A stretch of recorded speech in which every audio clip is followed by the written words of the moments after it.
ಕುಲಾಲ ಸಂಘ ಬೆಂಗಳೂರು ಇದರ 54ನೇ ವಾರ್ಷಿಕ ಮಹಾಸಭೆಯು ಬೆಂಗಳೂರಿನ ಶ್ರೀ ಜಗದ್ಗುರು ರೇಣುಕಾಚಾರ್ಯ ಕಾಲೇಜಿನ ಸಭಾಂಗಣದಲ್ಲಿ ಅದ್ದೂರಿಯಾಗಿ ನಡೆಸಲಾಯಿತು.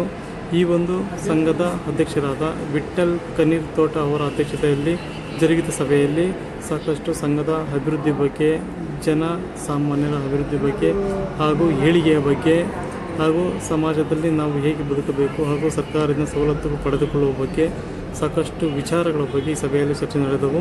ಅದೇ ರೀತಿ ಸಮಾಜದಲ್ಲಿ ವಿವಿಧ ಕ್ಷೇತ್ರದಲ್ಲಿ ಸಾಧನೆಗೈದವರಿಗೆ ಕುಲಾಲ ಕಿರೀಟ ಪ್ರಶಸ್ತಿ ನೀಡಲಾಗುವುದೆಂದು ಇದೇ ವೇಳೆ ಸಂಘದ ಅಧ್ಯಕ್ಷರು ತಿಳಿಸಿದರು. ಸಭೆಯಲ್ಲಿ ಸಂಘದ ಮಾಜಿ ಅಧ್ಯಕ್ಷರು, ಉಪಾಧ್ಯಕ್ಷರು, ಪದಾಧಿಕಾರಿಗಳು ಉಪಸ್ಥಿತರಿದ್ದರು.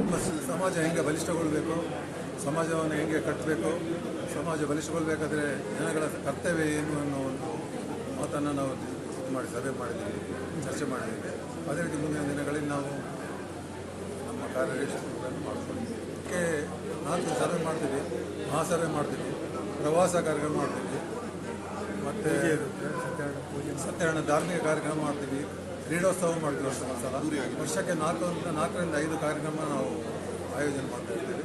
ನಾವು ಮಂಗಳೂರು ಮೂಲದ ಕುಲಾಲ ಸಂಘ ಅಂತ, ಮಂಗಳೂರು ಮೂಲದ ದಕ್ಷಿಣ ಕನ್ನಡ ವಿಠ್ಠಲ್ ಕಣ್ಣೀರ್ತೋಟ ಇನ್ನೂ ಮಾಡ್ತಾ ಇದ್ದೀವಿ.